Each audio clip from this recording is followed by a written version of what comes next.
tall guy, lanky, with like a little pot belly. You know, as opposed to, you know, seeing somebody like, I don't fucking know, one of these juicehead looking motherfuckers. Somebody help me out here. Like, I don't know, Ryan Bader, or, you know, somebody who's like freakishly muscular and got all kinds of fucking Batman. Looks like he's wearing a Batman suit under his fucking skin.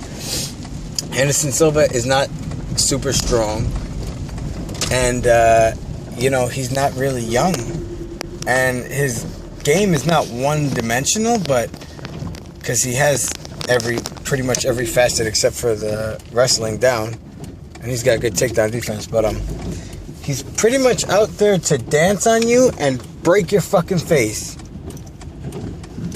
And that's, you know, it's pretty straightforward. Not that that's the only dimension he has, but that's really only the dimension he uses, and it's really effective. But it's not that he's so much a gorilla or, you know, super young and athletic. He has incredible presence of mind, incredible hand-eye coordination, and like superhuman reflexes above all. And those three things are intertwined, obviously. If you know, it doesn't take a genius to figure that out.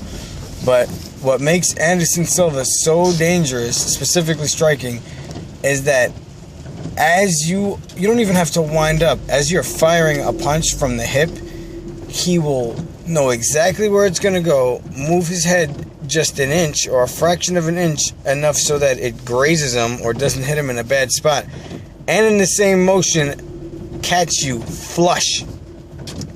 And his aim, that's also hand-eye coordination, his aim is impeccable. Because if you notice, he usually doesn't hit people that hard. He hits people in horrific spots.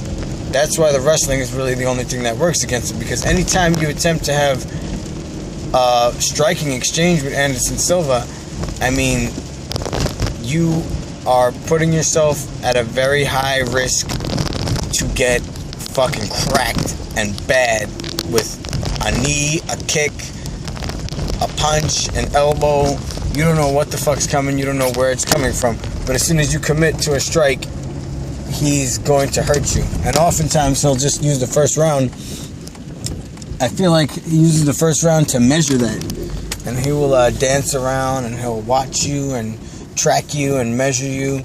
And if you notice, many of his fights end early in the second round because he has already decided what happens when he feints a jab or whatever. Let's say, just for example, he feints a jab, you make this little insignificant twitch that you don't even notice, and he knows that as soon as he feints the jab, you're going to freeze in a certain position, at which second he's going to kill you, unless you just, you know, decide to throw something, and he counters the shit out of it, because that's what he does.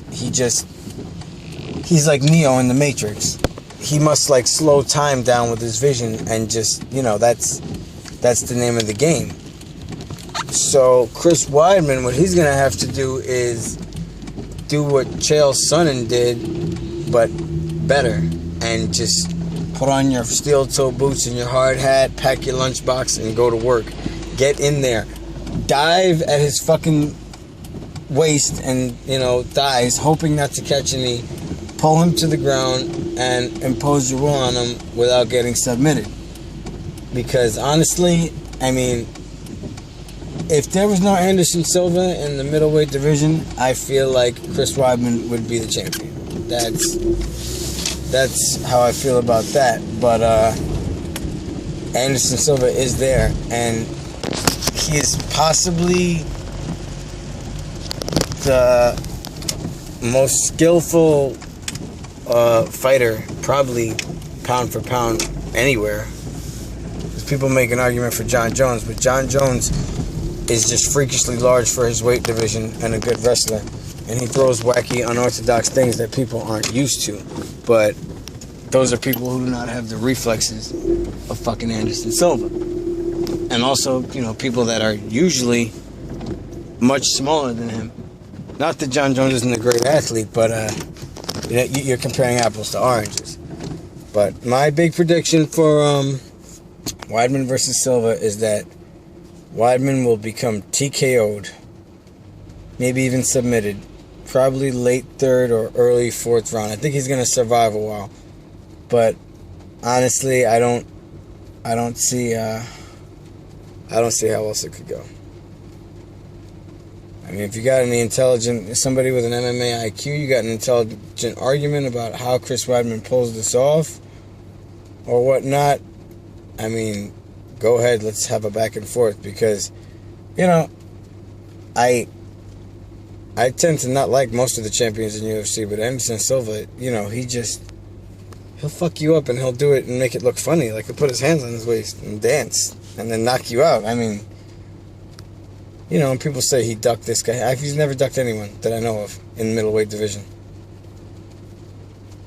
He offered to fight John Jones when Hendo got injured and that event got scrapped. Clearly he's not afraid to do that. GSP's manager said that he would rather have him drop to lightweight before middleweight. So I don't see him ducking any of those guys. He wanted to put off fighting Chris Weidman because Chris Weidman didn't have the name, but look who he's fighting next. I mean, say what you want. Anderson Silva is the proven pound-for-pound best combat fighter in the business right now. And I think I'm sorry, Chris Weidman. I know I'm a Jersey guy, you're a Long Island guy. We're like fucking distant cousins or something over here. But I think you're going to get beat up. And yeah. Let's see what happens. Fucking Terrence. Suck my balls.